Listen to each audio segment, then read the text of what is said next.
अब हमारी जिम्मेदारी शुरू होती है। वोटरों ने अपनी जिम्मेदारी निभाई। कैबिनेट का पहला फैसला ये होगा कि वो एक रेजोल्यूशन कैबिनेट की तरफ से पास करें कि मरकज़ को अब जम्मू कश्मीर में रियासत का दर्जा देना चाहिए।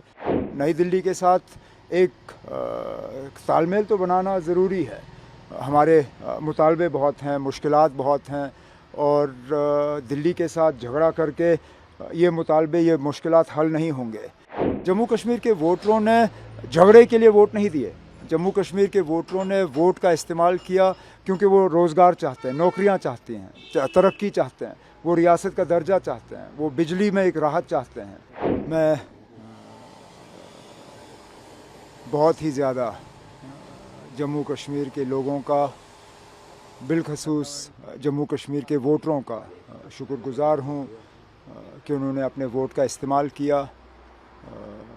इस बात के बावजूद कि यहाँ जमहूरियत को पिछले 8-10 साल से पनपने नहीं दिया गया। नेशनल कॉन्फ्रेंस अलायंस को अपनी मेजॉरिटी मिली। वोटरों ने बहुत सोच समझ के अपने वोट का इस्तेमाल किया, ख़ासकर उन इलाक़ों में जहां आज़ाद उम्मीदवारों के ज़रिए और छोटी पार्टियों के ज़रिए वोटों को तकसीम करने की एक साजिश रचाई जा रही थी। मैं ख़ासकर कश्मीर और जम्मू के पहाड़ी इलाक़ों में जिस तरह वोटरों ने इस साजिश को नाकामयाब किया।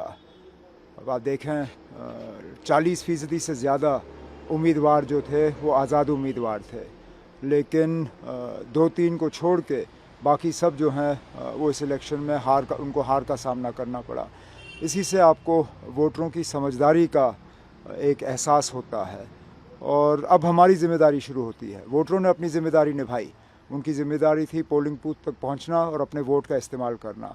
अब हमारी ज़िम्मेदारी है कि हम अपने काम के ज़रिए अपने आप को इन वोटों के काबिल और इन वोटों के लायक जो है वो साबित करें। सर, जिस तरह से जो आरोप बीजेपी पे लगते आए हैं हमेशा कि हर चीज़ को मैनिपुलेट या इंटरवेन करती है चीज़ों को लेके, जैसे दिल्ली में भी हमने देखा कि एलजी का वहाँ पे सीएम होने के बावजूद एलजी का इंटरवेन है, तो आपको लगता है यहाँ पे हमारे और दिल्ली में फ़र्क है। दिल्ली कभी रियासत रही नहीं। दिल्ली को रियासत बनाने का वादा किसी ने किया नहीं। हम एक रियासत थे। 2019 से पहले जम्मू कश्मीर अपने आप में एक रियासत थी, और हमें रियासत का दर्जा एक वादा दिया गया है। वज़ीर आज़म साहब ने दिया है, गृह मंत्री साहब ने दिया है, बीजेपी के अन्य जो सीनियर मिनिस्टर हैं उन्होंने बार बार कहा है कि जम्मू कश्मीर में ये 3 कदम लिए जाएंगे। पहले डिलिमिटेशन, फिर इलेक्शन, फिर स्टेटहुड। अब डिलिमिटेशन भी हो गया, इलेक्शन भी हो गए, अब स्टेटहुड रह गया है। तो यहाँ हुकूमत बनते ही मैं तो ये उम्मीद करूँगा कि कैबिनेट का पहला फ़ैसला ये होगा कि वो एक रेजोल्यूशन कैबिनेट की तरफ से पास करें कि मरकज़ को अब जम्मू कश्मीर में रियासत का दर्जा देना चाहिए, और वो रेजोल्यूशन लेके वज़ीर आज़म साहब को पेश किया जाए। सर, सेंटर और जम्मू कश्मीर की जो सरकार बनेगी उसमें जो तालमेल होगा वो कितना इम्पोर्टेंट होगा यहाँ के लोग? ये अब हुकूमत बनने दीजिए, यहाँ वज़ीर आला बने, उसके बाद ये सवाल आप उनसे करिए। मेरा तो उन्हें मशवरा यही होगा कि नई दिल्ली के साथ एक तालमेल तो बनाना ज़रूरी है। हमारे मुतालबे बहुत हैं, मुश्किलात बहुत हैं, और दिल्ली के साथ झगड़ा करके ये मुतालबे, ये मुश्किलात हल नहीं होंगे। ऐसी बात नहीं है कि हम बीजेपी की सियासत को कबूल करेंगे या बीजेपी हमारी सियासत कबूल करेगी। बीजेपी के साथ तो हमारा टकराव रहेगा, लेकिन मरकज़ के साथ टक्कर करना ये हमारी कोई मजबूरी नहीं है। मरकज़ के साथ ठीक ठाक ताल्लुकात बने, मुझे लगता है ये जम्मू कश्मीर के लिए और जम्मू कश्मीर के लोगों के लिए फ़ायदेमंद होगा। जम्मू कश्मीर के वोटरों ने झगड़े के लिए वोट नहीं दिए। जम्मू कश्मीर के वोटरों ने वोट का इस्तेमाल किया क्योंकि वो रोज़गार चाहते हैं, नौकरियां चाहते हैं, तरक्की चाहते हैं, वो रियासत का दर्जा चाहते हैं, वो बिजली में एक राहत चाहते हैं, अन्य उनके जो मुश्किलात हैं वो उन मुश्किलातों का हल चाहते हैं, और वो मुश्किलातों का हल नई दिल्ली के साथ झगड़ा करके नहीं होगा। उमर साहब, जो 5 MLAs को नॉमिनेट कर रही है बीजेपी, तो उससे क्या लगता है? ना, मेरा तो यही मशवरा होगा कि वो ना करें, सिर्फ इसलिए कि इन 5 को नॉमिनेट करके हुकूमत बदलेगी नहीं, तो क्या फ़ायदा। आप खामखा 5 लोगों को अपोजिशन में बैठने के लिए नॉमिनेट करेंगे और ये झगड़ा होगा। क्योंकि हमें फिर सुप्रीम कोर्ट में जाके इसके खिलाफ मुकदमा करना होगा। और एक जो रिश्ता हम बनाना चाहते हैं मरकज़ की हुकूमत के साथ, उसमें पहले दिन से तनाव जो है, तनाव का एक माहौल बनेगा। मेरी तो यही उनसे गुजारिश होगी कि ना करें, हुकूमत बनने दीजिए, हुकूमत को अपना मशवरा देने दीजिए और उस मशवरे के बुनियाद पे एलजी साहब जो है नॉमिनेट करें। मैं मानता अगर 19-20 का फ़र्क होता और इन 5 से जो है अचानक उनकी हुकूमत बन सकती थी तो ठीक है, फिर करते, फिर हम भी झगड़ते, वो भी झगड़ते, सुप्रीम कोर्ट तक मामला पहुंच जाता और फिर हम अदालत का फ़ैसले का इंतज़ार करते। लेकिन इन 5 से कुछ नहीं बदलने वाला है।